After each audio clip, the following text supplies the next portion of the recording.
Yo, what's going on, Internet? The Black Hokage here, aka TBH. And to be honest, I'd like to welcome you guys back to my show called Hokage Thots, the show where ain't no hoes, but we do think out loud here on Apple Podcasts, Spotify, or whatever you choose to listen to this show. Today, in which I'm recording this episode, is February 15th, 2020, and I hope you had a lovely evening with your significant other for Valentine's Day. If you didn't, oh well, not my problem that your dick was dry, because mine wasn't.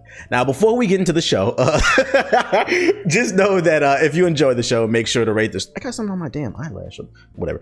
Just know that you should rate the store. I can't talk. Just know that you should rate this show 5 stars on Apple Podcasts. It helps to move my show up the algorithm, which brings in new listeners if you want to financially support the show. Once again, 5 stars, Apple Podcasts, rate this podcast. Also, if you want to financially support the show, head over to redcircle.com/Hokage Thots. You can donate whatever amount that you see fit. That is redcircle.com/Hokage Thots. If you guys want to donate to the show and help keep your boy financially afloat because you enjoying all this free content. It's Black History Month. If you're watching the video version, you know I got my kufi on, got my Kente Club kufi, you know what I'm saying? Got that Black History and shit. So I thought we'd start the podcast off with a little bit of Black History. Let me go ahead and show y'all something that's been going on the internet, man. Like, y'all probably thinking for some life updates. I ain't got nothing for you. Check this shit out right here, internet. Oh my God. This tweet comes from One United Bank. Our limited edition Harriet Tubman Visa debit card is a symbol of Black empowerment. Don't miss out. Hashtag get the card today. Hashtag Harriet Tubman. Hashtag Black History Month with the fist. Hashtag Bank Black. So for those of you unaware, if you're not even seeing the video version, which by the way, the video version is available at youtube.com/theblackokage. One United Bank released a debit card for Black History Month with a picture of Harriet Tubman on it. And this one is causing a ruckus because, I mean, yes, Harriet Tubman is, you know, Black history or whatever, but the problem here is that she's doing like the Wakanda Forever thing, and we're trying to figure out what the fuck the Black community is. The Black delegation is trying to figure out what does Wakanda have to, like, Wakanda's cool, you know, it's you know, it's Marvel, but it's not real. So what the fuck does that? I'm pretty sure Harriet Tubman didn't know what the heart-shaped herb did. They didn't know what powers it did. I'm pretty sure Harriet Tubman was just trying to free slaves. So nobody's really fucking with this. This shit just looked goofy as hell. What this made me think of is like the term "okay boomer." Like this is one of those terms. This is one of those times where like you could tell like some older Black folks, and for all we know, it might have even been some Black folks. But I mean, this is a Black-owned bank, I think, and I'm gonna get to that in a second. I think it was some older Black folks. This looks like some shit some boomers did. They were sitting in the boardroom, was like, all right, how can we get more people to bank Black? And I think Black folks, you know, if you do have a Black bank in your neighborhood, you should bank Black, because a lot of times we face discrimination when it comes to getting loans. Like, for those of you unaware, when you want to start your own business, like white folks or whoever, they don't, I mean, some of them got money, but most, you know, like middle class, when they want to start a business, they go to the bank. That's what banks are for. We put all our money in the bank, and then the bank loans that money out to people that they think they can get back their money in interest in the form of, you know, supporting a local business or whatever. But a lot of times, you know, Black folks, we go fight wars for this government. We come back and we can't get loans on houses and businesses and shit like that. And a lot of people think that the solution would be to, you know, bank Black. There's not a lot of Black banks, but if you have one in your city, you'll be less likely to face discrimination. You'll be more likely to get that loan that you want so that you can start your business. So, you know, just some food for thought. You know, bank Black if you have one in your neighborhood, in your city, or whatever. But this shit, at the end of that, just because you bank in Black don't mean y'all can't be criticized. Just because it's a Black-owned bank don't mean this shit can't be criticized. This shit look goofy as hell.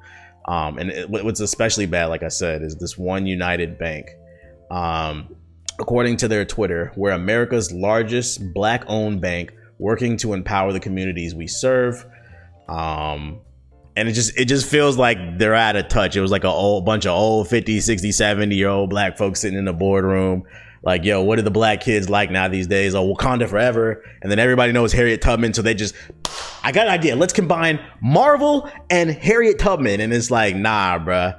I don't like... Listen, shout out to Harriet Tubman for everything she did, but I just don't like the way this debit card looks either. If we're talking about strictly from an aesthetic standpoint, like, Why can't I'm tired of slave movies. I'm tired of slave talk. If we gonna move forward as black folks, I mean, like, I'm just sick of this shit. Why couldn't we put, like, I don't know, like some big black billionaire on the card or some shit like that? Something, I don't know. It would have inspired me more. I don't want to see a slave on my damn debit card. Like, it makes me feel like I'm a slave to your bank, and I don't want to do that. So, but I have to say, you know, one funny thing that did come out of this whole situation with the Harriet Tubman debit card is, and you know, black folks, y'all don't ever take nothing serious on the internet. Everything's a fucking meme. Everything is a fucking joke. And sometimes it can be annoying, but then sometimes I'm here for it. And ladies and gentlemen, this is one of the moments where I am here for it. Look at this shit that I seen on Twitter. This came across my timeline. Hashtag Happy Black History Month. Listen, if you're listening to just the audio, please check out the video version at youtube.com/theblackokage so you can see this shit. But I will try to describe it to you if you can't get to the video version. Basically, there's this infamous, just amazing music video in the black community known as Nelly's Tip Drill. It used to come on when I was a wee little lad on BET Uncut. You might be familiar with it. They would be basically, you know, late night music video porn. Rap videos, and one of the most infamous videos in BET Uncut history was Nelly's and the Saint Lunatics Tip Drill. It must be a ass because it ain't her face. I need a tip drill. I need a tip drill. And it was just ass and titties everywhere. When I was a youngin', this video was fucking amazing. And honestly, one of the most iconic parts of this music video was when Nelly took his debit credit card. I'm not sure which one. It was some type of, you know, financial institution card there. He took his credit card and he slid it down the giant buttocks of a stripper's ass and said, ka-ching. Just an amazing moment in music video history. Somebody photoshopped a picture of Nelly smiling with the debit card and sliding it down her ass, but he changed the debit card to the Harriet Tubman one because A, it's funny, and be honest, if they really come out with this Harriet Tubman fucking debit card, this is what you niggas probably is gonna do. So I thought this shit was funny. It's OD, but listen, man, the internet is fucking funny, bro. This shit only got 132 likes. This shit should have went viral. This shit was funny. I'm sorry, but it is what it is.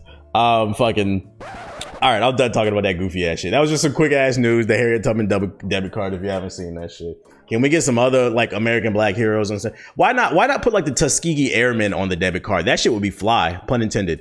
That shit would be fly. Yo, this podcast is lit. Yo, rate this shit 5 stars on Apple Podcasts. I just dropped a bar off the top of my head. Anyways, so it wasn't a lot of news. And honestly, I did not know what I was going to talk about on this episode, but I asked on Twitter for some topic suggestions and questions, and you guys came through. Like, sometimes, like, you guys don't have a lot of questions, but there were a lot of freaking questions. So this episode is going to be pretty question heavy. It's going to be a lot of Q&A, but there were a few gaming stories that we can get into it. So before we get into the Q&A part and I answer some of your guys' questions and like topics and stuff, there's a little bit of gaming news that I want to get into, and the first of which is I have to ask the question, is E3 dead? I swear we ask this like a million times a million times a year.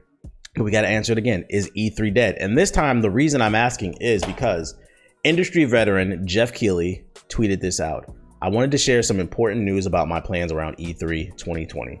And it's a screenshot of something he typed out on his phone. I will read it to you guys. A statement from Jeff Keighley on E3. For the past 25 years, I have attended every electronic entertainment expo covering, hosting, and sharing E3 has been a highlight of my year, not to mention a defining part of my career. I've debated what to say about E3 2020. While I want to support the developers who will showcase their work, I also need to be open and honest with you, the fans, about price. I cannot fucking talk about what precisely to expect from me. I've made the difficult decision to decline to produce E3 Coliseum for the first time in 25 years. I will not be participating in E3. I look forward to supporting the industry in other ways and other events in the future. This is a major blow to E3, man. And if you guys don't understand, let me give you the timeline. Let me help you understand, right? It all started, honestly, with like Nintendo. First of all, can we give Nintendo their flowers? They were ahead of the game. Everybody made fun of everybody made fun of Nintendo for pulling out of E3 and doing their whole, Nintendo Direct, saying this is dumb. Why would you pull out of E3? But they were ahead of the game. They understood the power of the internet, which is funny because they were the last to really get their consoles online. But they understood the power of the internet. You know, why spend millions of dollars on booths at E3 when they can just go directly to the consumer and, you know, do a Nintendo Direct and show the fans what they want. And also they can speak to who they want with less competition. There's a lot of problems with E3. And now every company's doing it. PlayStation State of the Play, they're doing that shit. And then for those unaware, one of the reasons why companies are pulling out of E3 is it's just really expensive. It costs millions of dollars to rent out a fancy booth on the E3 floor. And for what? So they can compete with hundreds of other companies that are also there. You're fighting for. Think about all the news that comes out during E3. Like as a business, it's honestly not financially smart and it's not strategically smart to jump into the hornet's nest and just compete with all your fucking competition. You want the lane to be as open as possible, so you can get to the consumers as quickly as possible. So they're paying millions of dollars for these booths at E3. Companies got tired of doing that shit, and they're like, for what, when we can just use the power of the internet to broadcast to people?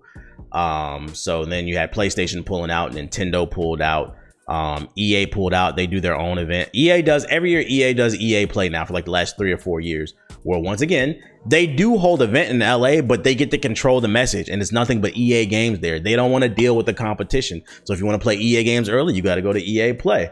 Don't be surprised if other companies start to pull out.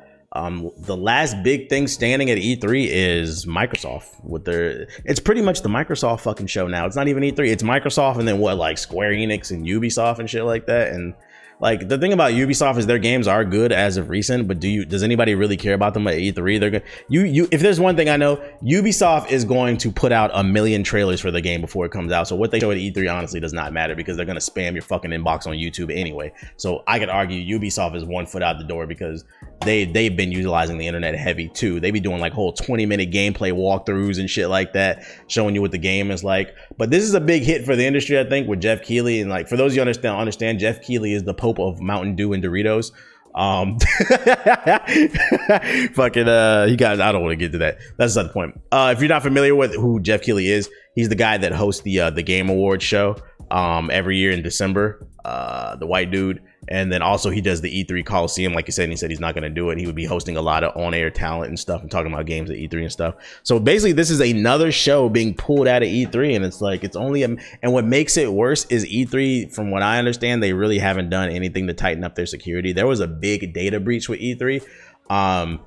A lot of people ended up, I guess the site got hacked or something, and a lot of industry people that work for websites and stuff, they got their data leaked. They got DDoSed, and E3 never really kind of answered how they're going to clean that up. They never apologized or anything like that. So a lot of big websites, they're saying they're not attending because they can't trust them. You go to their website to sign up to come to their event, and your fucking info gets leaked. So people don't want to fuck with that. Maybe Jeff Keighley's worried about it. You know, his people got families. People do not need to know where I live, because if you pull up, you know I got a bat. And I'm down south now, for those of you unaware. I'm in Florida. I might pull up with the glizzy, boy. Stop fucking playing with me. So this sucks to see that there will be even less content at E3. And this one really sucks because he was producing online content. He was showing the games that are coming to E3, that are coming out next year, that are going to be at E3 and stuff. And that's not going to be broadcasted on Twitch and YouTube. So that's going to be less content for us coming out of E3. I guess that's good for the competition, but I don't know. I feel like E3 thrived on the fact that it did have a lot of competition. These companies are smartening up. So I got this damn tip drill on the screen. So don't expect to see Jeff Keighley at E3. Just wanted to put that out there. It's kind of a big deal. It's another domino to fall. It's only a matter of time before E3 is all the way the fuck up out of here. Other piece of gaming news that I wanted to talk about was, I just wanted to prove how the community is hypocrites. Reports have come out that EA almost made $1 billion, I repeat, $1 billion in microtransactions. Not last year, last fucking quarter, bro. All right, so let me read a little bit of this article. Gaming giant Electronic Arts reportedly earned for its holiday quarters last week, and the company performed ahead of its expectations. In particular, revenue from EA's microtransaction bucket called Live Series reached nearly $1 billion. As you can see in the chart below, EA made $993 million from live services during the quarter ended in December 31st. For the 12 months as a whole, EA made $2.8 billion from microtransactions and and you can see it in the chart below. So basically they made 900 million in the last quarter, and then a total of last year, 2019, they made $2.8 billion in fucking microtransactions. The reason I brought this story up is I just wanted to show y'all how motherfuckers is hypocrites, how some of the stuff people be saying online doesn't fucking matter and shit like that.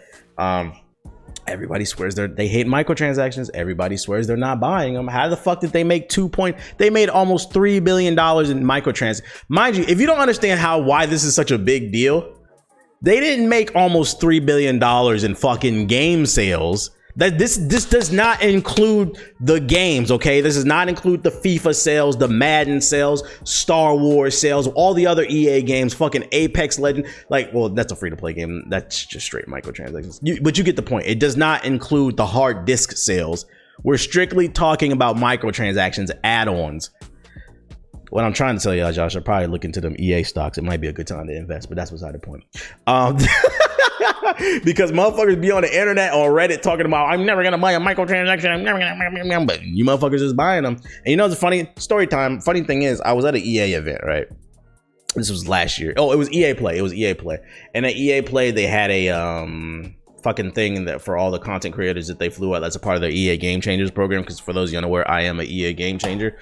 And they had a panel, and the panel was about toxicity in gaming. And I one of the reasons I hate going to these events and like panels and shit, because they're all just fluff pieces, bullshit, circle jerks to make people feel better about themselves in the industry and make them feel like they're doing stuff, but they don't be having no real fucking conversations. And the conversation was just annoying me, because the whole conversation, the panel was about toxicity in gaming and how they think, and basically they were asking the game changers how you think we could help improve the gaming community so that it's less toxic. First of all, I love that toxic shit. I think a lot of y'all are pussy. I ain't letting no nigga on no video game ruin my day, but that's beside the point. They basically were saying, you know, we have to be nicer to each other. You know, women are getting bullied, the gays are getting bullied, fucking black people are getting bullied, like the N-word shit flying no shit. People ain't shit online. There's anonymity, and I'll be honest, you really can't do that much about it. And they were just giving all these reasons about why they think it was happening and how they think that you could improve it or whatever. And then the conversation, I was just irritated, so I raised my hand and I was like, check it out, right? I was like, you guys basically what EA was saying is one of the reasons why the game community is so toxic is because of gamers or whatever. So I rose my hand and I was like, yeah, that's true. Gamers are toxic. But I was like, let's talk about it. Let's attack this toxicity thing at another angle. Don't you think your business practices at EA are increasing the toxicity in your gaming? And they were like, could you elaborate? Well, I was like, when you make Star Wars Battlefront 2, when you make that shit pay to win, or any of your games like FIFA or Madden pay to win with those fucking pack openings and shit, you don't think that increases the toxicity in the sense that, you know, such and such bought like 100 FIFA packs, like $1,000 worth of FIFA packs. So they have the best players in the ultimate team, versus a kid who just bought FIFA. You know, this kid that's all he could afford. He mowed lawns all summer so he could get FIFA, and all he could afford was the game. He can't afford the microtransactions, but he has to go online and play against people that are buying microtransactions. And next thing you know, Timmy is fucking shouting gamer words or cursing out that player, which increases the toxicity because it's not an even playing field. So I was like, you don't think that your business practices are part of the problem too? You're sitting here pointing at the finger at me and everybody else in this room, but you're part of the problem too. And I swear to God, if y'all could have seen everybody's face in the room, everybody was looking at me. Like, if you're watching the video version, you'll see my face. Like, the EA game changers that were in the room, they was like, okay, this nigga's preaching. Like, they was giving that face like, okay. And then the EA representatives, the people that worked at EA that were on the stage that were talking to us, their eyes, they look like deer in the headlight, like, oh my fucking God, who flew this guy out? Because contrary to popular belief, a lot of these fucking dumbass YouTubers that run those hate channels, or where they have nothing positive to say about gaming, you know what I'm talking about, them people that all their thumbnails look the same, and you know, the dark truth about this game is the gaming industry, you know, those type of channels.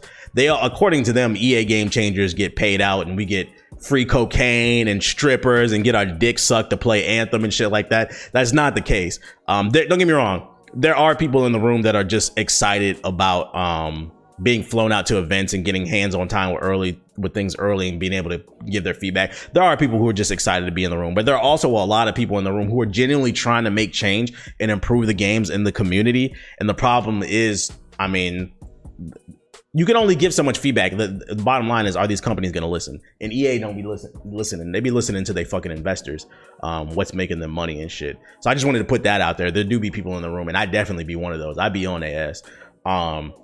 But yeah, the fucking EA representative on the stage is just like a fucking deer in the headlight. Like, get this fucking black out of here. Like, he's just speaking too much truth.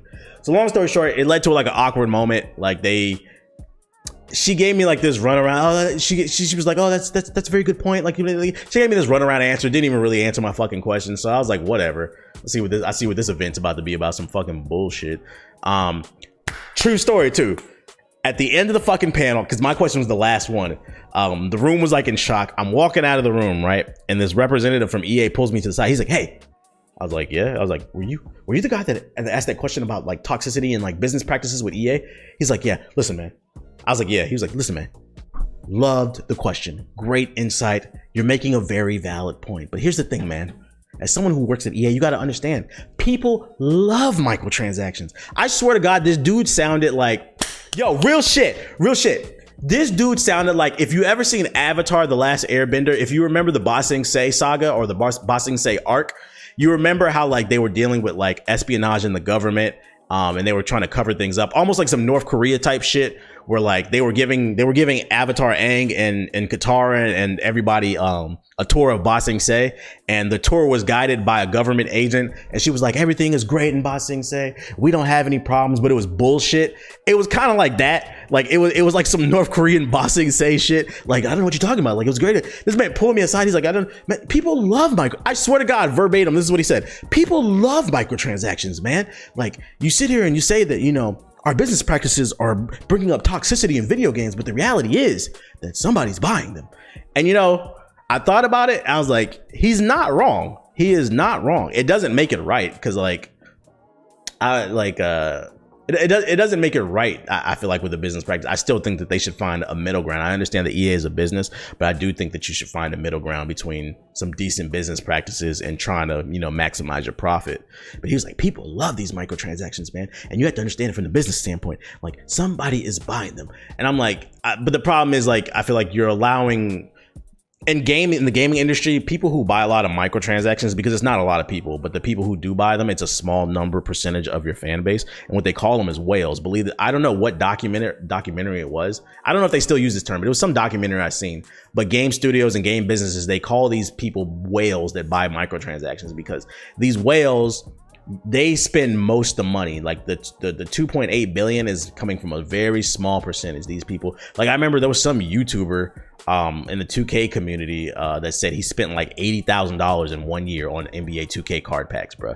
So it's people like that, people who just have excessive disposable income. It's not people like me or you listening, but someone out there who has disposable income that is very privileged is the one that's making up most of their sales. And unfortunately, EA is not looking at the greater good. They're not looking at the majority of the community. They're just allowing those small number of people, that 1% that have a ton of cash, to dictate what's going on in the community. He was like, man, he was just trying to sway me into thinking that it was okay and it's the gamer's fault. And to some degree, it is the gamer's fault, but it's also your fault for allowing it to happen. That's like me walking down a dark alley and I see a dude trying to rape a woman and fucking she's screaming, help, help, help. And I just walk the other way. Like, don't get me wrong. He's wrong. The guy that's raping the woman is wrong, but I'm also wrong by association, because I didn't even bother to try to help that woman, bruh. Like, EA is guilty by association. That was a super extreme example, by the way. But, well, maybe not, because EA is raping our pockets. But you get the point. It's still all bullshit. It's all fucking bullshit. So I just wanted to put that out there. Show y'all further proof, you know what I'm saying? Like, if you got a friend out there that's fucking, if you want these games to improve, if you really want, listen, I want more Star Wars Jedi Fallen Order and less fucking FIFA team card packs, okay? More Apex Legends, although they need to clean up that bit. The business is getting a little spooky on the Apex Legends. It'd be like $20 for a fucking skin. The game is great, but I don't know, EA. The point is, I want some more Star Wars Jedi Fallen Order. Don't got no damn microtransactions. Just a great fucking game. And less FIFA fucking My Team card packs and Madden and shit like that. And the only way that's going to happen is you have to vote with your wallet. If you want a company to re-strategize their business practices, you're going to have to tell them their current strategy is not for you. But when you go out there and you buy the shit, Even if you got money, don't be a fucking fuckboy. Think about the greater good of the people. Just because you got, go spend that shit on strippers or something, bro. Stop spending that shit on virtual strippers in GTA 5 and go do some real shit, bro. Strippers got kids and shit. They got bills to pay. I don't know why I just said that, but I did. Now what? Hit 5 stars on Apple Podcasts, bitch. All right, so the last gaming story that I got for you guys is coming from Cliff Belinsky. If you guys aren't familiar with Cliffy B, in my opinion, he was video games' first real rockstar game developer. Nowadays, we're starting to see more developers. We're starting to be more familiar with more developers' names and more studios' names and stuff like that. But in my opinion, the first real video game rockstar developer was Cliff Belinsky, Cliffy B, the creator of Gears of War and also the failed Lawbreakers. Now, if you remember Lawbreakers, it was a objective-based, team-based shooter available on PC and PS4. Don't know why it never really came to Xbox, especially because it was a new IP. Designed by Cliffy B in the studio at the time that no longer exists. I forgot the name. I think it was Boss Key Studios, no longer exists. And he basically released this quote saying, explaining why he thought that Lawbreakers failed. Now, in my opinion, Lawbreakers failed because honestly, the marketing was terrible. It was very dude bro, so it turned people off. It looked goofy as hell. Another reason that I think that it failed too is that the gameplay was just hard. Overwatch, in my opinion, it was the reason too, because it kind of looked like Overwatch a little bit. Because listen, anything that was a team-based shooter that came out around the time of Overwatch, meaning Battleborn and Lawbreakers, it was destined to fail. People are Blizzard fans, and unfortunately, Lawbreakers was a new IP by a new studio, so people weren't going to give it the trust that they gave Blizzard. So Overwatch killed Lawbreakers too. Even though, in my opinion, Lawbreakers was nothing like Overwatch. Lawbreakers took way more skill to play, in my opinion, than Overwatch. Lawbreakers was more like Unreal Tournament.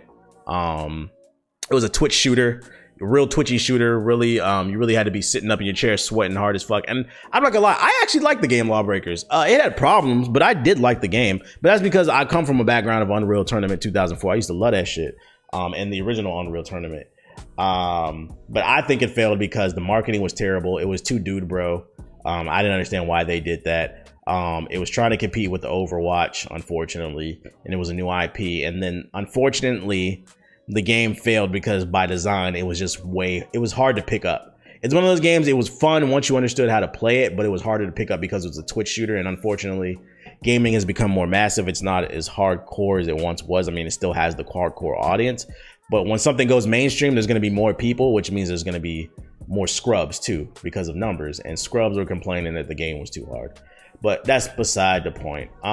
Cliffy B released a statement basically saying why he thought that Lawbreakers failed, and he said, and which, by the way, I think this is fucking funny that he said this shit on Black History Month of all time. This motherfucker's been quiet for like the last 2 years. On Black History Month, he comes out and he says, ever since the studio closed, I've been racking my brain, or what we could have done differently. Pivot hard when the juggernaut of Overwatch was announced. Been less nice with my design and ideas and more of a dictator with them. One big epiphany I had was that I pushed my own personal political beliefs in a world that was increasingly divided. Instead of the story being this game looks neat, it became this game with the woke bro trying to push hacky politics on us with gender neutral bathrooms and blah blah blah. Basically what he was saying is the game was too woke. Now, if you guys remember anything about fucking Lawbreakers, bro, there was nothing woke about it. It was a fucking I don't even know what the story was. It was a multiplayer online shooter. There was no fucking story. There were some CG cutscenes before the game came out for like the launch. But what the fuck was he talking about? This shit was woke. This shit didn't inspire anybody. It inspired Radical Heights. This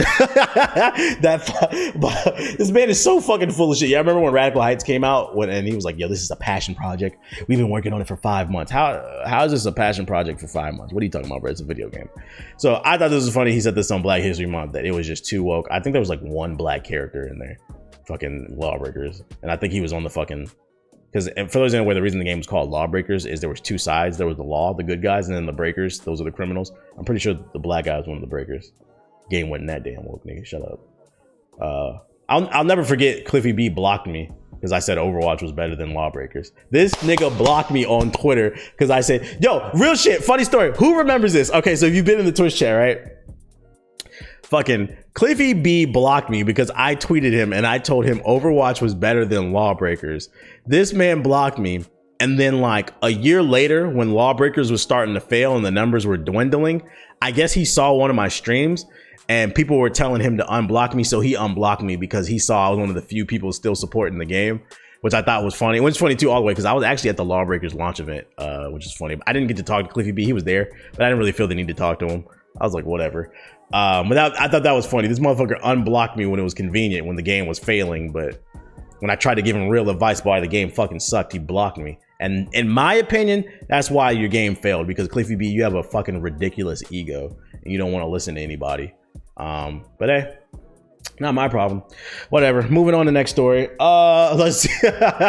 We about to get into the questions section of the show. You know, one of the main reasons that I shied away from colognes and body sprays is because of the personal experience. We all know someone who's applied too much Axe in high school or college, and it left me with that impression that cologne was for people who don't shower or just trying to mask their funk. As I've gotten older, I've realized that I was wrong. A shower will have you smelling good, but cologne will take things to the next level if used correctly. Hawthorne smells amazing, and they've made getting cologne easier. Hawthorne uses an online quiz to help identify what hygiene products in their lineup works best for you.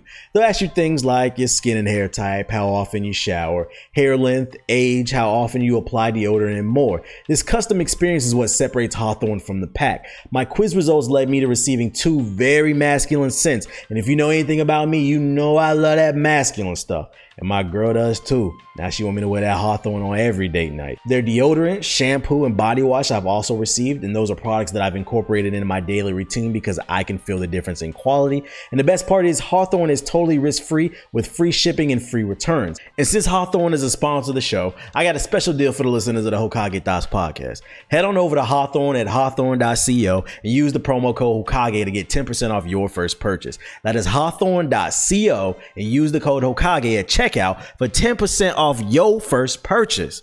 What are you doing? Head on over to hawthorne.co and use the code Hokage at checkout. You know, every night local police departments across America receive hundreds of calls from burglar alarms. The vast majority of the time, they have no idea whether the alarm is real. Is there really a crime going on or is there not? All the alarm company can tell is that the motion sensor went off. Simply Safe Home Security is different. If there's a break-in, Simply Safe uses real video evidence to give police an eyewitness account of the crime. That means police dispatch up to 350% faster than a normal burglar alarm. You get comprehensive protection for your entire home. Outdoor cameras and doorbells alert you to anyone approaching your home. Entry motion and glass break sensors guard inside. Plus, Simply Safe protects your home from fires, water damage, and carbon monoxide poisoning. It's 24/7 monitoring by live security professionals. You can set up your system yourself, no tools needed, or Simply Safe can do it for you. And it's only 50 cents a day with no contracts. And since you're listening to the show, Simply Safe has a deal for you guys today. Visit simplysafe.com/Hokage and you'll get free shipping and a 60-day risk-free trial. You've got nothing to lose. Go now and be sure to go to simplysafe.com/Hokage so they know that our show sent you. That's simplysafe.com/Hokage. Today's show is sponsored by Skillshare. Make 2020 a year where you explore new skills, deepen existing passions, and get lost in creativity with Skillshare's online classes. What you find just might surprise and inspire you. Skillshare is an online learning community where millions come together to take their next step in their creative journey with thousands of inspiring classes for creative and curious people on topics including illustration, design, photography, video, freelancing, and more. Skillshare is an online learning community that offers membership with meaning. With so much to explore, real projects to create, and the support of fellow creatives, Skillshare empowers you to accomplish real goals. Skillshare offers classes designed for real life so that you can move your creative journey forward without putting life on hold so that you can learn and grow with short classes that fit your busy routine. Skillshare is also incredibly affordable, especially when compared to pricey in-person classes and workshops. An annual subscription is less than $10 a month. Being creative is beneficial to me because not only can it help you spiritually by finding a new hobby, but it can also help you financially. And that is why I've been following the Master Your DSLR playlist. It is a collection of videos that teach you the basics and advanced techniques of using a DSLR camera, because eventually I like to be able to shoot events to make some extra cash on the side. What I really like about Skillshare is the quality of the classes. These are not YouTube tutorials where people are typing in the little text chat and you gotta sit there and read and try to figure it out for yourself. No. This is high quality camera work, high quality audio, and high quality knowledge. Also, the community is also very supportive, and the lessons are broken down into chapters, which are small bite size, so you don't have to sit there and absorb everything all at once. So check it out. Skillshare is a proud sponsor of Hokage Thots. Explore your creativity at Skillshare.com/Hokage and get 2 free months of premium membership. That's a 2 whole months of unlimited access to thousands of classes for free. Get started and join today by heading to Skillshare.com/Hokage. That's Skillshare.com/Hokage. If you're unfamiliar with this part of the show, this is where I go on to my Twitter. Follow me on Twitter at Mr_I keep it real. I always put out a tweet before the show saying, hey, I'm working on show notes. Leave any suggestions on topics or any questions you have, and I'll try to answer them to the best of my ability. And that's kind of what I want to say before we get into this, because I feel like the last few episodes, I've been forgetting to actually give a disclaimer before the Q&A section. Listen, people ask me questions on Twitter, and this is me just trying to answer them to the best of my abilities, but my word is not law. You don't have to trust anything that I say. You don't have to listen to anything I say, to be honest. This is just people asking me questions, but I don't want anybody thinking that, I know everything. This is just me trying to answer questions. So whatever info I spread or any info that I give in these questions when I answer them or whatever, you can do whatever the fuck you want with that info. None of my damn business. That's beside the point. Let's get into these questions. So the first question comes from, and I apologize if I'm saying your name wrong, Arus. I hope you're not a Russ fan. Arus00. And he asked, what were your favorite Kobe Bryant moments? Anything important we should take away from his life legacy? Yeah, so since the last episode, young Kobe Bryant passed away. RIP to him, as well as his daughter, Gigi. That shit sucks. I'm not going to lie. A lot of times when celebrities pass away, I don't want to say I don't care, but it doesn't really affect me because I don't have any type of connection to them. And also, you're not my family, so I don't really worship people like that. But I can honestly say that when the news came out that Kobe passed away in the plane, not the plane crash, but the helicopter crash, that one did kind of fuck with me different, mainly because I grew up with him, and I was never a Lakers fan. But I always respected, I'm a big fan of basketball, so I always respected Kobe's game and shit like that. And I'm also old enough to remember when Lakers were considering trading Kobe for Agent Zero, Gilbert Arenas. I don't know if you guys remember those trade rumors, because Kobe, there was one point where he almost left the Lakers, and the Wizards were trying to trade Gilbert for Kobe, and that shit almost happened. So never forget, Kobe was almost a Wizards fan. Not almost a Wizards. Kobe was almost a Wizards. And I'm a Wizards fan, so I remember. So he was asking what was some of my favorite Kobe Bryant moments. That was one of them. One of the first moments that I remember when Kobe was almost a Wizard, man. If Kobe was a Wizard, maybe he would have brought a championship to DC. It's been a while. Some of my other favorite Kobe moments. Oh, by the way, too, I don't want to get back to because I'm cracking jokes and shit. I like to remember the fun stuff about somebody when they passed away, because he did leave a legacy. It kind of fucked with me. Somebody made an analogy in my Twitch chat. The reason it kind of fucked with me, it felt like everybody's uncle died. And I never met Kobe, but I kind of felt like that way.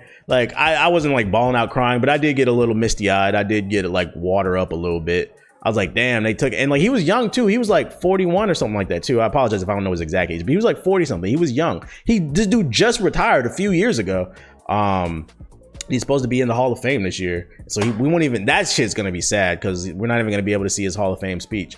But yeah, some of my favorite moments, like the trade rumors when he was almost a Wizard. I was a big fan of that moment. Another one of my favorite Kobe Bryant moments was the song that he dropped with Tyra Banks. I don't know if you guys remember that shit. Kobe used to rap. He dropped a song with Tyra Banks called Kobe, and it was K.O.B.B.E. It was an acronym. If I could read you guys some of the lyrics. He said, what I live for, basketball, beats, and bras, from Italy to the US, yes, it's raw. I'm searching for the one that make me my wealth feel poor. Who can ignore the spotlight of grandma? My downfall is how I find the R, so I searched in. There's plenty of women with sex appeal when it's filled. Yo, that shit. Shout out to Kobe, bro. Shout out to Kobe. And then Tyra Banks came on a hook and shit, and she was singing. Tyra was singing, bro. She was singing. Another one of my favorite Kobe moments was Kobe Bryant dunking over Dwight Howard. If you guys remember that, Dwight Howard came out of high school. I'm old enough to remember that. Unfortunately, I'm an old man. And Dwight Howard was touted as, one of the next big dudes coming out of high school, and Kobe welcomed him into the league by dunking his balls on his fucking forehead. So I remember that. I remember that when I was young. Also, another one of my favorite Kobe moments was Kobe not flinching when Matt Barnes was putting the ball in his face, and he kept going, hoo, hoo, hoo. And Kobe was like, yeah, what? Because that's I love that moment, because that's really how I be feeling. a lot, you gotta understand, when you get older, most people would just be talking, just be wolfing, but they don't really be about shit. Like Matt Barnes wasn't gonna hit him because he knew he was gonna get hit with a fine, and you definitely wasn't about to hit Kobe because you knew your ass was about to get kicked out the fucking game. People loved Kobe, so I love that he was as Cammy likes to say, unbothered. That's how I really be feeling. Like people just be pump faking, like get that shit out of my face, bro. And then of course you can't forget the 81 points, bro. That shit was lit when he put up them 81 points against Jalen Rose. We wouldn't have got that commercial where they were at the restaurant and he ordered 81. That shit was funny as fuck, yeah. So those are most of my favorite Kobe moments, bro. And is there anything we should take away from his life legacy? Just work hard, man. Just work hard. Like, I remember after he had passed away, I put it on my Twitch title, if you passed away today, would anybody care tomorrow? And like the world, for that split moment, the world stopped. People cared. I will say with the Kobe passing away thing, people are fucking disgusting, with the whole rape case that happened back in like the early 2000s or whatever. I'm not gonna get into like how I personally feel about that, but I will say that like he had just passed away, and I seen people on my timeline be like, yeah, but what about the rape case? And then fucking Gayle King or whatever the fuck her name is that works for Oprah, she was talking about it in the interview and shit like that. And Lisa Leslie was like, I'd never seen him act like that. Like, what are you talking? Like, that shit is corny as fuck. Like, if you really cared about that shit, you should have asked him when he was alive. And it's just disgusting. It's fucking disgusting. Like, if I was to pass away, it would be fucking disgusting. As soon as I pass away, people will be like, wow, he passed away. Yeah, but he watched movies on 1, 2, 3. Like, it's just corny. What about that time he stole some bubble gum? He just passed. The body. Like, I remember there was one tweet on my timeline that pissed me off, and like, I was like, I'm not gonna follow your ass, bro. Fucking the body. They still hadn't even confirmed whether or not it was Kobe and Gigi. The body was still hot, bro. It was still in the fucking helicopter crash. And I seen them on my timeline linking articles about like the whole rape case and shit like that. And I'm like, you are just a disgusting human being, bro. Like, goddamn, somebody just lost a family. I don't give a fuck how you feel about that shit, dog. Like, you got a lot of, you gotta pray for people like that. That's a lot of hatred in your fucking heart, bro. That is a lot of fucking, and that shit, that's why you gotta be careful. You gotta keep your circle small. Don't give your energy to everybody. Because when I seen shit like that, I'm like, yo, there's some really miserable people out there, and you can't entertain people like that. That shit is disgusting to me. So I'm like, damn, if they said that about Kobe, what they gonna say about me when I pass away, bruh? Like, I passed away, oh, he was trolling people in Call of Duty when he was 19 or when he was 18 or whatever. Fuck him, bro. Like, bro, oh my fucking Lord, that person had a family, dog. We don't even get to see Gigi grow up. Like, he seemed like he was very happy coaching his daughter and her team. We don't get to see her grow up and make the WNBA or whatever she wanted to do if she didn't want to do basketball. That shit sucks. That shit fucking sucks. That's all I got to say about Kobe. RIP to him. I thought it was cool how they were doing a bunch of tributes. It was also disgusting the NBA didn't cancel those games the day that he passed away. That was kind of disgusting. Fucking Tyson Chandler. I don't know if y'all saw that clip. Tyson Chandler was like crying on the sideline. Like, it blows my mind, right, that the internet loves, and this is why I say the internet is fucking bullshit. The internet loves to preach about how black men need to get more help with their mental health. They need to do a better job of expressing themselves. And when we do, you motherfuckers still make us go to work. You still don't, niggas don't care because y'all niggas don't care. That's the reality. Like, to see Tyson Chandler crying on the sideline, that shit sucks. Like, cancel the fucking game. Stop telling black dudes we need to be more sensitive, and then when we are, you just want to record this shit. Oh, this is a viral moment. Motherfuckers want to go home, bro. Because with the NBA, what they fucked up on and what they didn't realize, they ended up canceling the games like the next day. But that day when he passed away, they should have canceled the games. And what they fucked up and realized is like, a lot of those people that was crying, those were his teammates. Those are people that grew up with, watching him, posters on the wall. Like, listen, NBA, just change the logo to Kobe. All right. Even Jerry West said he's tired of being the logo, bro. And Jerry West doesn't represent the current NBA, bro. I think Jerry West played before the three-point line was even existed, okay? Either make the logo Kobe or Jordan. Nah, because Jordan be letting niggas kill themselves over shoes and shit, bro. I don't know. Drop the prices on your shoes. That's beside the point. Stay woke. Yeah, so a petition started to make Kobe the logo. I wouldn't be mad at it. I do think they need to modernize it. Actually, I would not be mad if the NBA changed the logo every 10 to 20 years, like every day. Like, Kobe should have been the logo like last generation LeBron could Or he could be the logo now, and then like next generation, it could be like LeBron. You see what I'm saying? Like whatever player defined that generation should be the NBA logo, I think. It would keep things fresh. It would keep things new. Let fans vote, maybe. Actually, no, don't let fans vote, because y'all let fans vote and Taco Fall almost got in the fucking All-Star game. Scratch the voting shit. Y'all motherfuckers stupid. Let me get off this Kobe shit. RIP to Kobe. The shit sucks. I present that question to you. If you passed away today, would anybody care? And what do you think they would say about you? That's what I would leave you with on this conversation, because I saw some very evil shit on my timeline that was very disappointing to see. My next question comes from Darth Wheezy, and he says, I've been watching you since I was 11 back in 2013. Thanks for making me feel old. And you definitely grew as a social media influencer and switched up the content.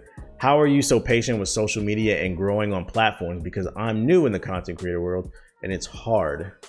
I just tell you, I feel like I can answer this question. I feel like I can answer a lot of like questions about content creation, and a lot of times it's going to come out with this answer. The reason I'm so patient with social media and growing and stuff like that is because I have a genuine interest in entertaining people, and I have a genuine interest in technology. It's hard to be passionate about. It's hard to grow in something that you're not passionate about. Like think about the job that you're working right now. I don't know. Let's throw a hypothetical out there. Let's say you're working for McDonald's. I don't want to say nobody, because I'm sure there's somebody out there that just loves working for McDonald's. But I'm going to say realistically here, 9 out of 10 people are working at McDonald's because they just need money for the moment. And it's just a stepping stone to get to the next place in their career. I highly doubt most people working at McDonald's are just passionate about it. So when you go to work at McDonald's or whatever dead end job that you go to, you know you want to get out of there eventually because you're not passionate about it. You can only continue to do something that you're passionate about. And I think the reason that I'm patient with it is because I'm very passionate about, I like making people laugh. I like sharing the knowledge that I get through life and lessons. And I'm very passionate about technology. I'm a computer guy. I'm like guys, some guys are like very passionate about working on cars, changing oil, tires. I don't know shit about that stuff, bro. I'm the polar opposite. I'm very passionate about technology. I like building PCs. I like paying attention to where social media trends are going. What's the latest social media?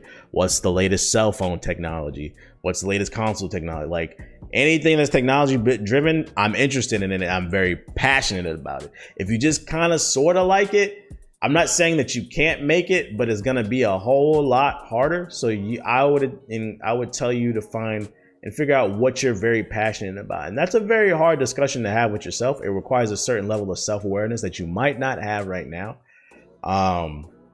Because the reality is, if you answer this question and you're not passionate about actually creating content, you just want what comes with it, you will not grow in this platform because it's really hard. It is a roller coaster. There are listen, when the highs are high, the lows are motherfucking low. And you have to have a passion for entertaining people. Like before, I always tell people, before I was creating content online, I was entertaining people in real life. I was the class clown. I was always making jokes. Like everybody always listened to what I had to say. And it kind of just translated into creating content. That's what I like to do. And it also involved technology. You might not even be in it for the money. Because like everybody always says that, oh, you got a lot of people just doing it for the money. Like you just a lot of people that monkey see, monkey do. And I'm not saying that's what you are, but you saw a lot. Like you have to be self-aware to know that like you're looking at something and you're like, oh, that looks cool, versus you have to ask yourself, am I actually passionate about it? Just because it looks cool doesn't mean you're passionate about it, because the grass is not greener on the other side. You're going to really you could end up ruining your hobby. Let's say you want to make a living off of playing video games because you love video games. There's a difference between loving video games and loving creating content. Just because you can combine the two doesn't mean they're the same thing. I don't know if that makes sense. Just because you love gaming does not mean that you love creating content. And you could end up somewhere down the line ruining your passion for gaming. You could end up hating gaming because you became a content creator and you hated content creator, and now you associate the two with one another. I think an example I can give is fucking Wings of Redemption. I think Wings is funny. I don't have any beef with him, but if you watch his streams, a lot of times he says he fucking hates gaming, and I guarantee you, well, I don't even guarantee you, it is because he says it all the time on the fucking stream. It's because he became a content creator. People are trolling him all the time when he fucking plays games, and they try to ruin his life. They try to get his information and shit like that. So you have to ask yourself, why am I doing this? Content creation a lot of times is about there being a problem and can you solve it. Your problem is your lack of patience with content creation. That's why you just asked me that, and I'm a good content creator because I was able to solve your problem. I don't know if I was able to specifically solve your problem, but I was able to give at least some type of insight through my thought process on how you can improve. Basically think about why you go to any business. I don't know, you go to the shoe store because they provide shoes. You have a problem, you need shoes. So you went to the shoe store. What problem can you solve? If you have not figured that out, or maybe you don't want to figure it out. I mean, that problem could be, you feel like you can make people laugh, you can be that guy. I don't know. I hope that makes sense. I feel like I'm all over the place with that. Oh my God, I need a swig of water. Oh my fucking Lord. If you get anything out of this podcast, I challenge everybody to learn self-awareness. Ask yourself why you're doing what you're doing. And if the answer is you're not passionate, it's okay. Go find something else to do. The next question comes from Reg Corley, and he asks, following the debacle of the melanated entitled Twitch streamer a little bit ago, what do you think is the right way to incentivize your chat to support you, especially when the profit is going right back into the good of the stream and the content? Appreciate any feedback as always. I don't know what the debacle of the non-melanated entitled Twitch streamer had to do with anything. But the main question is, what do you think is the right way to incentivize your chat to support you? It kind of goes back to what I just said earlier. People have problems, and you gotta be the solution. Your service has to be the solution. Your problem was the question, and my solution is my answer. And that's what you can do with content creation. It could be something as simple like a very easy way to translate the problem to solution, because I don't know if this makes sense of what I'm saying, is let's say that you're, I don't know, electrician. No, because that's a bad example. I wouldn't say make YouTube videos about that, like, because you got to be like licensed and shit about that. I don't know. Let's say you're an artist and you want to give some basic tips, and you're very knowledgeable and you're very articulate. You could explain how to draw better on YouTube, although I feel like I don't know if that was a good example either. But there's a problem. You need to provide a solution that gives people, what's the word I'm looking for? A solution. Like, the problem could be that you're having a bad day, and my solution is to make you laugh. That's how I'm solving the problems. And then also I can give insight on different type of things. You just need to look at the market, and you need to try to figure out, or you could honestly, you could just ask your chat, what type of stuff do y'all like? What type of stuff do y'all like? And then you have to ask yourself, can I provide the solution to their problem? I don't know if that makes sense. Now, those questions kind of went, I don't even know why I took both. Those questions kind of went same. I answered two questions at the same time. This podcast fucking sucks, so rate it 5 stars. The Phoenix King says in the next question, now that the Battle Royale hype has died down a bit, do you have any predictions on which genre will be the next big thing, or will there be any new genres to spring up? Listen, man, 2 things. This is a quick one. First of all, I don't even know if Battle Royales, well, he said it died down a bit. He didn't say it died. Okay, that's fair. I feel like Battle Royales have kind of leveled out. But one genre that I would like to see make a comeback is like platformers, specifically like cartoony platformers, Jak and Daxter, fucking Sly Cooper, Ratchet and Clank, fucking Ty the Tasmanian Tiger, fucking Super Mario. Like, more games like that, bro. Like, everything is so fucking serious nowadays, dog. Like, you have some platformers like Uncharted, but that shit is so fucking serious. You got a big ass boulder fucking trying to hit you in the head and shit. Like, I just want like simple, fun games. Like, Luigi's Mansion 3 is not a platformer, but it's really fun to play. Like, it's really simple. It's just puzzles, just Luigi sucking up ghosts and acting goofy and shit. Like, I feel like gaming has gotten to the point where it's taking itself too seriously. And it's like, don't forget game developers. Motherfuckers just want to have fun. Everything doesn't have to be a super realistic, strategic military shooter, bro. Like, that's not every fucking game. Can we get back to silly, fun, goofy shit, creative stuff, and support that stuff, okay? If you like it. And then another trend I would like to see come back for next generation is please bring back trilogies.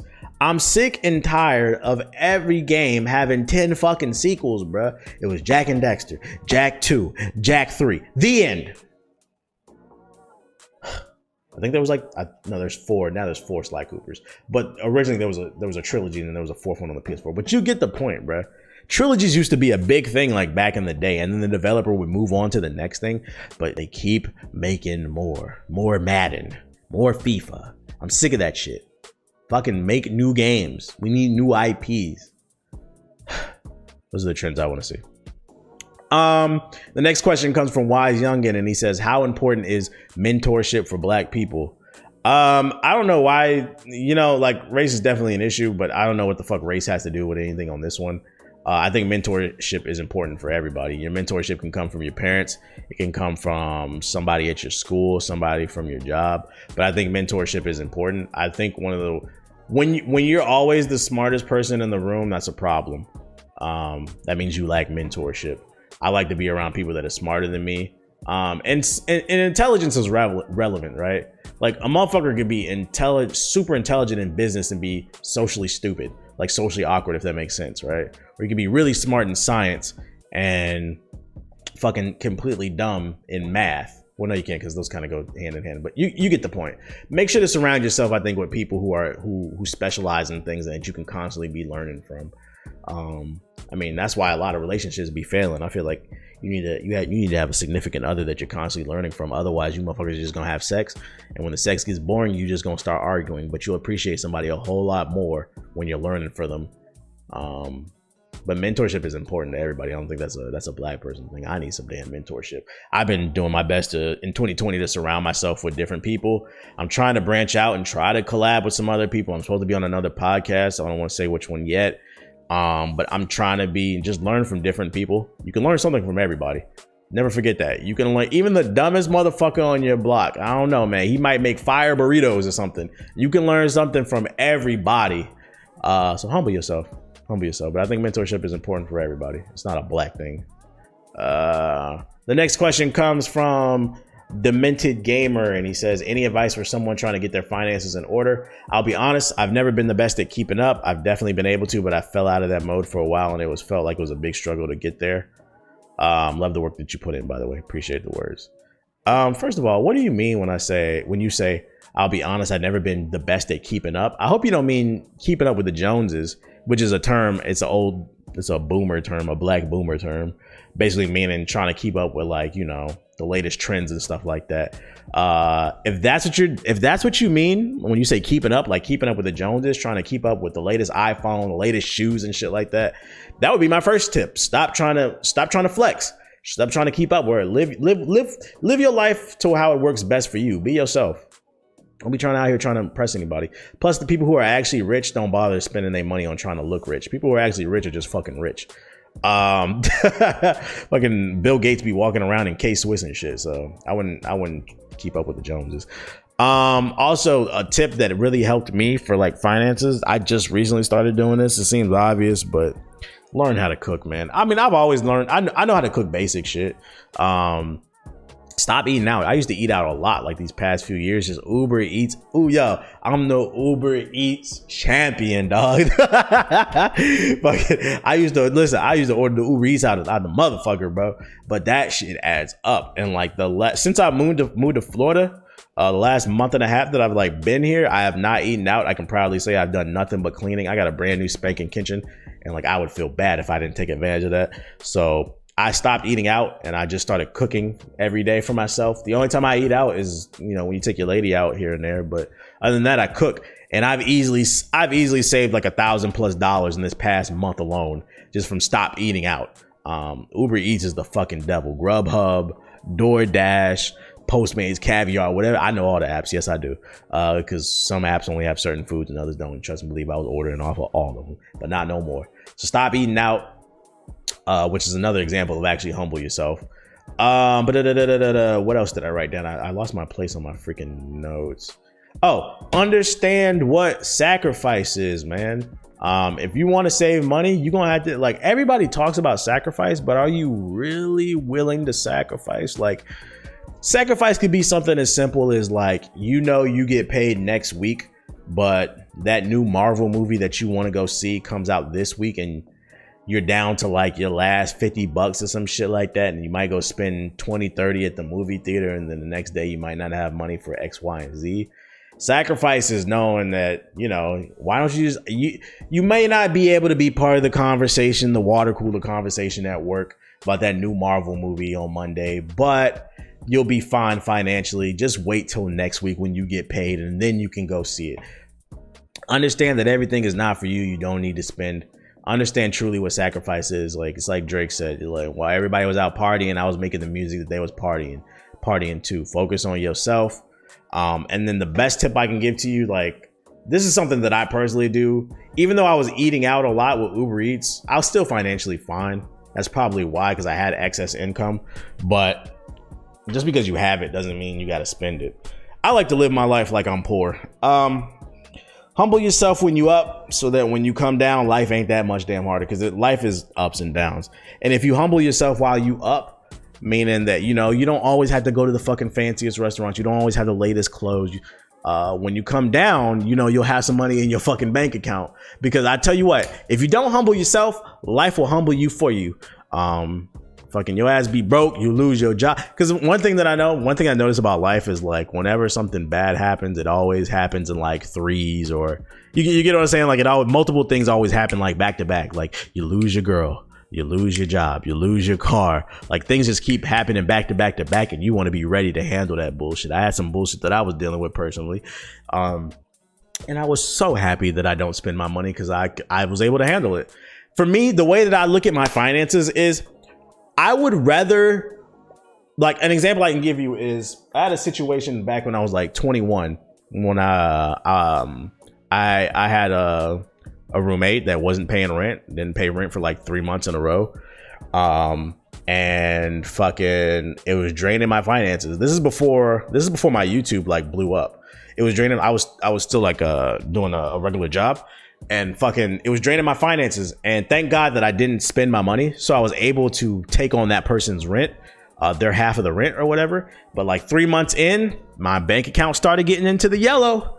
It was soon about to be into the red, and I was looking at it and I was like, I'm gonna have to get out of this situation.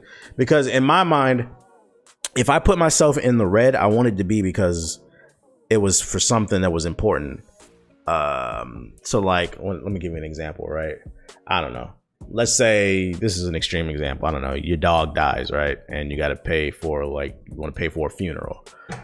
I'd rather have the money for that funeral than waste my money on Jordans, because then you're going to feel like shit putting yourself in the red because you spent your last dime on your Jordans, and then your dog passes away and you don't even have the proper money to bury your dog. I mean, you could put him in, I don't know. I don't have a dog. Are there dog funerals? Do you get the point? Why was I talking about the rent shit? Oh, so I left the situation. I'm sorry, my brain is all over the place. I'm tired and I'm hungry, y'all. Fucking, so I left that apartment or whatever. And like a year later, that apartment complex called me. The way that it was set up was the lease was supposed to be in my roommate's name, and I was just there paying half or whatever, so I was able to leave whenever I want. And it was kind of fucked up, but I had to get out of that situation because they weren't paying rent, and I was like, all right, well, my name isn't on the lease, so I'm out. Fuck this shit. So I ended up leaving them because, like I said, I didn't want, if I put myself in the red, I wanted to be because it was something that was important, and it wasn't important to me to save that person's ass. They were about to make me drown. So a year later, after I left that apartment, the complex calls me, their front office, and they were like, hey, you know, such and such left her, because the person that was my roommate, they ended up getting another roommate, but eventually I guess they ended up drowning because they weren't able to afford it. So somewhere down the line, they got evicted or whatever. And the complex called me and they were like, hey, you were recently evicted at such and such place, and we're gonna need $2,000 from you. That was the number. It was like $2,500 from you right now to make up for because if you break lease early, a lot of times there's a fee for that shit. And I'm like, for such and such place. I was like, I thought my name wasn't on the lease. That was a lie. My name was on the lease, it turned out. So the roommate lied to me. So my name ended up being on the lease, and I ended up being liable for it because they couldn't get in touch with that roommate at the time that got evicted. So I ended up being liable for that $2,500 fee. And this is an example of what I was talking about. I had the $25 in my bank account. I was like, all right, it is what it is. So I sat there, I thought about it. It fucking sucked, but I had the money. And I put myself in the red paying off that fee. But I got to sleep at night, comfortable. I had to go on a ramen noodle diet for the rest of the month, but that was fine. Like I said, this is what I was trying to say to you. I hope, because my brain is all over the place. I hope I'm explaining this to you well. I'd rather put myself in the red knowing I can sleep well at night than putting myself in the red, buying some Jordans or video games, and then a real problem comes along and fucking I'm screwed. So I hope that makes sense. That I said, live like you poor. Even if you got money, you don't need to eat out every day. Start cooking. You don't need to go to every fucking basketball game in your city. You don't need to buy every freaking video game. There's so many great free-to-play video games, bro. You should start thinking about different ways to actually make you money, passive income. That's all I got for you. The next question comes from True Fernie, and he asks, what has been your biggest struggle throughout your career? All right, these are some quick ones. Not arguing back. If you've been following me for a long time, you know, back in the early days, like the NWN days, if somebody said some dumb shit that didn't make sense in the comment section, I would like write whole paragraphs about why they're a fucking idiot. Nah, I don't even care. And that's like young shit, like just being emotional and shit. I'm just like, how could you be so fun? Nah, I don't even care, bro. Like, you motherfuckers are stupid. And I've also learned another reason you shouldn't argue back is because a lot of people just be looking for attention. I remember one time,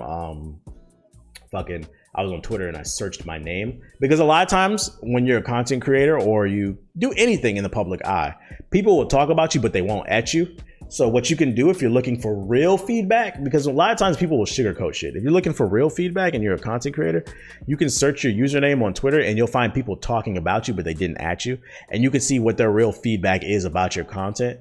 And I remember I searched my name one time on Twitter, and I came across this dude that was just going hard as fuck on me. He was like, yo, fucking NWN is fucking trash. Because this is what I used to go by. For the new listeners, this is what I used to go by, a different name, and the acronym was NWN. And they were like, yo, NWN is fucking trash. You fell off. These garbage. I don't like this, that, and the third. So I replied to the tweet. And I was completely like nice about this shit. I wasn't like flaming him or nothing like that. I was like, hey man, I'm sorry you feel that way. He's like, how do you, and I asked him, I was like, well, how do you think that, you know, I can improve on my content? And he replied and said, oh shit, TBH? Yo, I was just joking, dude. Yo, I fucking love your videos, man. I was just talking shit, bro. He's like, yo, so what's up? And when I seen that shit, I had the epiphany. I was like, wow.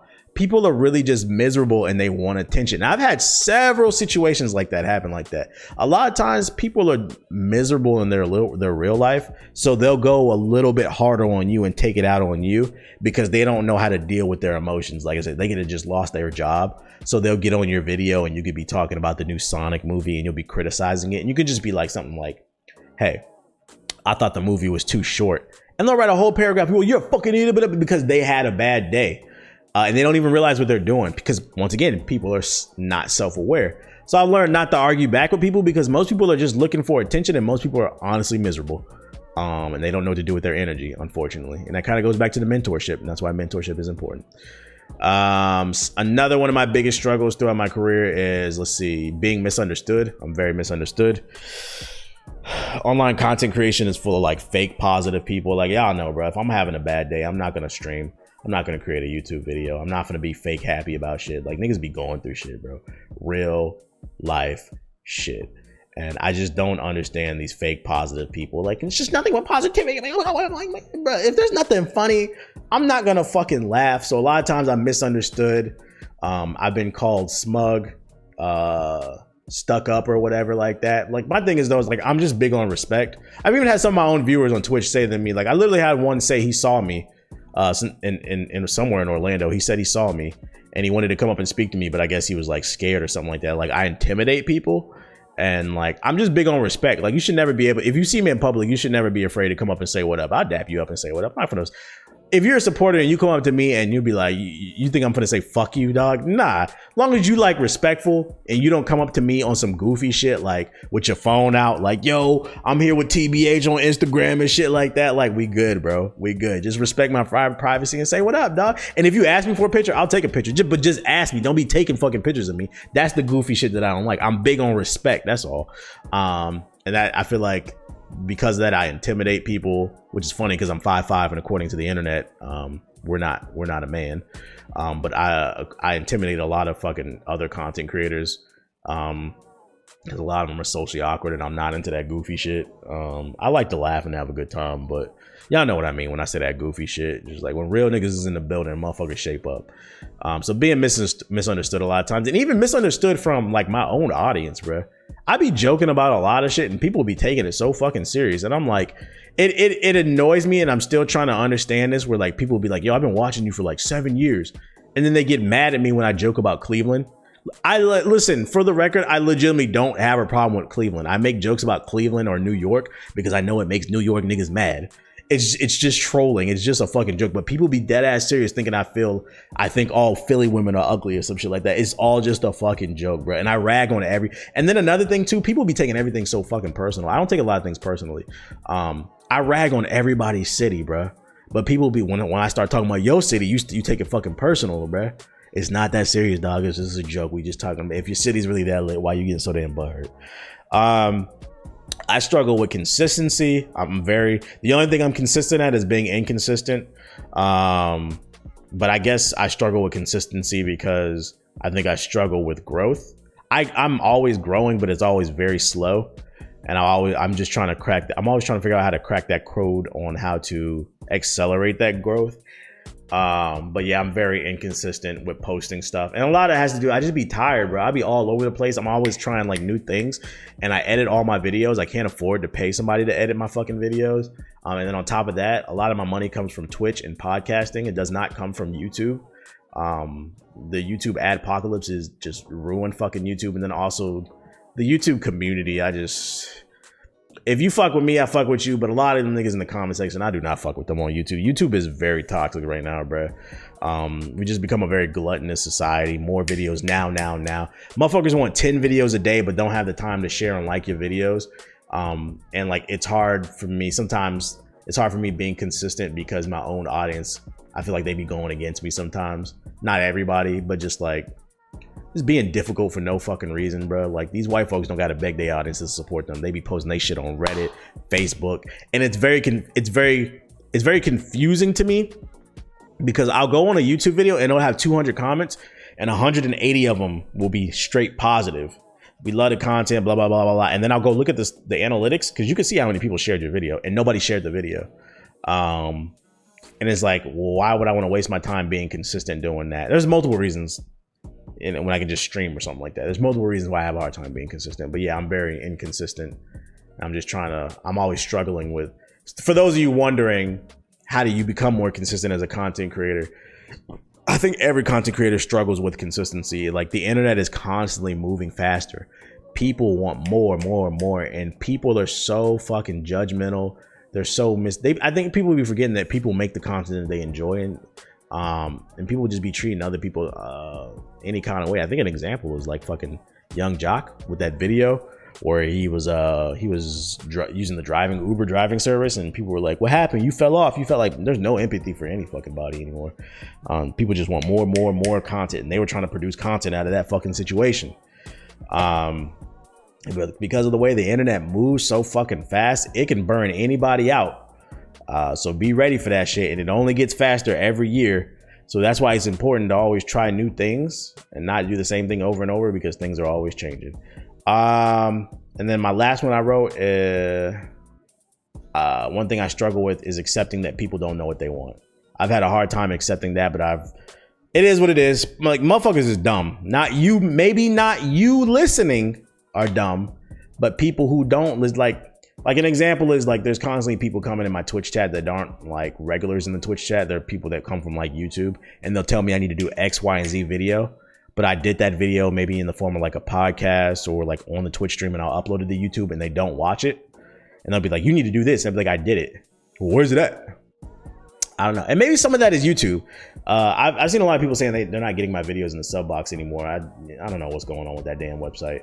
But a lot of times people just don't know what they want. They just be running their damn mouth, telling you to do something, and then they don't watch it. It's hard to justify me doing it. I don't know, man. My hygiene page looking kind of good. I need to get back on that so I can make some money, because I looked at it. I was like, yo, the views on this is getting really, I'm sorry, I'm thinking out loud. Anyways, next question comes from Fork of Despair, and he says, as a black content creator, do you find it harder to get exposure than other content creators, or is it how you operate or present yourself? I would really like to do what you do, and I want to know, what should I prepare for? All right, so do you find it harder to get exposure compared to other content creators and how you present yourself? Yeah, there are cultural barriers. Unfortunately, this community on the gaming side of things in terms of content creation is dominated by white men. And I don't want to say all, but a lot of white men are just fucking, they're socially awkward, dog. And they're like cultural barriers. Like, you say certain things and people don't understand what you're saying. And there's like weird ass interactions and miscommunications and shit like that. So, you know, a lot of times, don't think it's different. Like, the way, let me put it this way. The way if you a person of color, y'all know what I'm talking about, code switching. When you had the code switch in fucking corporate America, it's the same shit. When you go to these fucking events, you deal with some of these gaming nerds, you got to code switch. You gotta speak so they understand you. Cause like, it'd be like simple shit. Be like, I feel like I'm easy to understand, but like I've been told I slur my words a lot, so people don't understand like what I'm saying. So like, I really try to enunciate more. And then also like using slang and shit. And what I always find funny about that too is like, I don't feel like I use a lot of slang, but I use a little bit.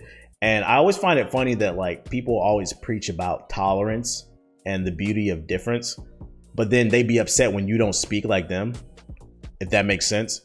You're like, oh man, I love diversity and shit like that. And then as soon as the diversity comes in the building, they can't stand it because they don't understand it. And that's like an empathy. You're not even trying to understand it. So there are cultural barriers. Energy just be different. It's kind of like going back to what I said earlier on that other question. I like to joke around, but only when shit is funny. Like, if shit ain't funny, I hate goofy ass niggas, bro. And like, a story I can give you is like, I played in a PUBG tournament in 2017 with Twitch. It was a duos PUBG tournament I played with A9. There was a bunch of big streamers in there. It was like Dr. Disrespect was in there. Summit 1, Shroud, when he was on Twitch, he was in that tournament. And before the tournament had started, we had to check in Discord. So everybody was there. We had to check in at least 30 minutes early. And me and Anon, we checked in, and there was another streamer in there, and he was streaming at the time. I didn't know he was streaming. I didn't know until somebody clipped it. But he was streaming at the time, and he was just acting goofy as fuck. Just doing it. Y'all know I can't stand these YouTuber Twitch personas that just be real yucking it up and acting real fucking goofy. And nobody else was talking in the Discord. And me and Anon had just came in there, and that Twitch streamer was just yucking it up for no fucking reason, talking to his chat. And I was like, hey, my man. I was like, do you know what time we're supposed to start? I was like asking for some like general information, and I asked like 3 or 4 times, and Anon started laughing under his breath because he could tell that I was visibly getting, not visibly because he couldn't see me, but he could tell through my tone of voice I was getting upset. And I kept asking him, and I was like, yo, what time are we supposed to start or whatever? And he kept yucking it up and just go, we're here, guys. I was like, and then I said, I was like, all right, nigga, are you finished? Because I was so fucking irritated. I was like, yo, my nigga, are you done? And then he was like, whoa. And this is the shit that really pissed me off. And I still take it as a disrespect. What pissed me off is I was asking what time the tournament started, like for general information, and he kept yucking it up and talking to his chat, acting like he didn't hear me. Because I thought maybe he didn't hear me. I thought maybe my Discord was working. But as soon as I said to him, yo, I was like, my nigga, are you finished? And then he stopped talking, and it got really fucking quiet. And then he was like, all right, I don't care who that guy is. I don't give a fuck. I'm fucking muting him. And I think he thought that maybe I was like some white guy or some shit like that, because I mean, most of the community is white. So he thought he probably was trying to cover his ass. He didn't want to get in trouble. You know, somebody shouting the N-word over his stream or shit. And like I said, I didn't even know he was fucking streaming. I only knew he was streaming because somebody from his stream, I guess, knew who I was and clipped it, and then they sent it to me, showing how visibly he was upset with that shit. But like, I'm not gonna apologize for that shit. I mean, I probably shouldn't have said it, but I'm not gonna apologize, just because what pissed me off is, like I said, he was ignoring me, clowning the whole fucking time. And then as soon as I said, all right, my nigga, are you finished? when I changed my energy, because I was trying to be polite. When I changed my energy, remember when I told you, like, when real niggas is in the building, all that goofy shit stop? That's what I'm talking about right there. I'm like, are you finished, my nigga? Like, I hit him on some grown man shit. Like, yo, what the fuck are we doing here? And he stopped. Oh, well, I don't give a fuck who that guy is. He can't talk like that on my stream. First of all, you shouldn't. Nobody knew that you were streaming. This is supposed to be a private server, and he was running the fucking. Let me stop ranting. Y'all get the point. Energy be different. Motherfuckers be acting weird. I don't like none of that shit. And like that fake positivity shit. So yeah, there's gonna be cultural barriers, but that's me. That's just kind of how I am. I like to think that I'm a very masculine man. I'm not. I don't do very well with feminine men. That shit is that weird ass feminine shit. So you gonna have to deal with that, but you might not have to deal with that. It's just me. I'm very self-aware that I have an energy that they can shift the room. You might not have that energy, so you might not have to deal with it. I find that, like, when you're black and you are a little bit more, what's the word I'm looking for here? You don't have as much bass in your voice. I don't want to say feminine. You don't have as much bass in your voice. You're not as, you don't have like a certain energy about you. Like, I'm very aware I have a very don't fuck with me energy. When you're a little bit more nerdy, I don't want to say like a specific, because I have like an image in my head of a name of a person I could think of, like a black person. But y'all know what I'll be talking about. Y'all, if you don't have that energy about you, you don't have nothing to worry about. I'm off this topic. The next question that I got, and this is the last one, and he asked, this one comes from Ultra Boy T. He asked, what are some double standards that you encounter as a content creator? Some double standards that I encounter as a content creator, the first of which would be white folks can say nigger and get multi-million-dollar deals, but then I get criticized on my stream and in my videos for saying nigga. Let me give you an example. PewDiePie says nigger, Tfue, fucking all these other big streamers. I think Ninja said it or some shit like that. Multi-million-dollar deal. But then one of the biggest criticisms I get put on me is that, you know, your stream doesn't grow because, you know, sometimes you drop N-bombs. And y'all know when I say nigga, like, I'm just talking about my homie. Like, if you black, you know what the fuck I'm talking about. We took that word and we changed it to something else, and motherfuckers be acting like they don't understand that shit. And as a black man, I get criticized a lot of times for saying that shit, saying that it makes, you know, new viewers feel uncomfortable. You know, what if, you know, there's a new Timmy in the chat and he hears that and it makes him uncomfortable? Well, everybody knows, because you motherfuckers listen to rap music. You love stealing our culture. You know what the fuck I'm saying when I say nigga. But when they say it, you know, it's just, you know, a heated gamer moment, and he gets a multi-million-dollar deal. So that's a double standard right there to me. I think it's bullshit. People criticize me saying that I should stop saying it. I mean, if I stop saying it, it's going to be my choice. Like, this is how I grew up. This is the things that I heard. And if I stop saying it, it's going to be my choice. I mean, I've tried to stop cursing. I'm just a fucking potty mouth, to be honest.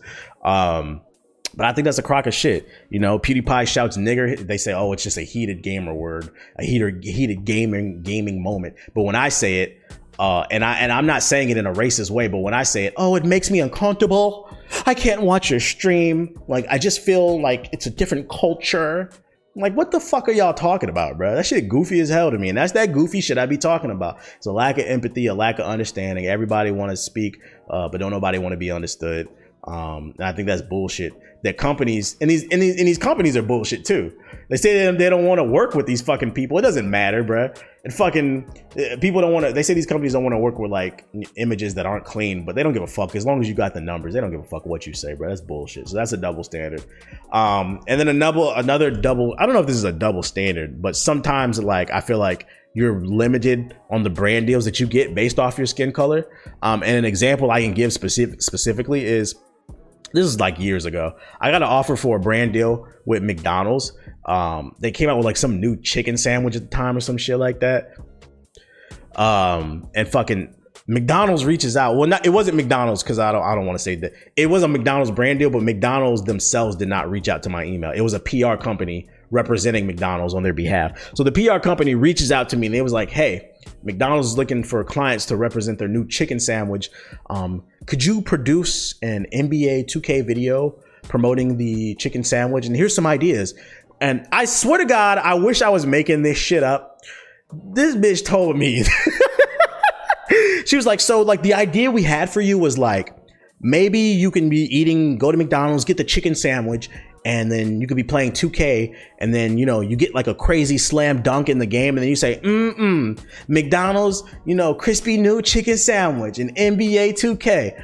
Like, and I'm not gonna lie, the money they offered for me for that deal was really good. And I also thought in the back of my head, you know, McDonald's is a global brand. Everybody knows who fucking McDonald's is. And I don't even eat McDonald's, but it was tempting to me because it's like it could provide me possibly with some different type of exposure. But I decided not to do it. Cause like, I'm gonna be honest, like that shit was coon shit, bro. I'm not gonna sit on my fucking video talking about some, this video is brought to you by NBA 2K and McDonald's crispy sandwich, bro. Like, y'all remember the fucking picture of Jerry Rice with the helmet and the chicken, the Popeyes joint with the chicken on his fucking, I'm not doing that shit, bro. And honestly, the reason I bring that story up is I felt like that's a limitation based off my skin color. Why the fuck you reach out to me to talk about basketball and chicken sandwiches, bro? You wouldn't ask Tfue to do that goofy ass shit, bro. And that's what I be talking about, the double standards and limitations by skin color. That's not every fucking brand deal, but like that's something I'll never forget. I'm like, that shit was goofy as hell, bro. And looking back, I'm glad I didn't do that shit. I don't sell my soul, bro. That's not what we doing, bro. We in it for the long game. We in it for the long run. We out here to get that real money. You feel me? So hopefully I answered your question. That's all I could think of off the top of my head.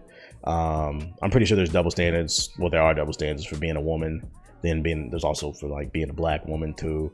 There's all different type of double standards, not just in gaming, just in life and period. That's all I got on my show notes. Didn't have any music recommendations. Honestly, have not been listening to anything new. But if there is anything you think I should listen to, feel free to tweet it to me at Mr_I_keep_it_real on Twitter. If you're listening to the audio version, be sure to head over to youtube.com/theblack_Hokage and check out the video version. Support that if you enjoy the content. Yeah, that's all I got on my show notes. Oh, if you want to support the show financially, be sure to support me at redcircle.com/Hokage Thots. You guys can donate and rate the show 5 stars on Apple Podcasts. Other than that, that's all I got on my show notes. I've said it like 3 times and I'm tired of fucking talking. My mouth is dry. So I guess I'll see you guys on the next episode of Hokage Thots.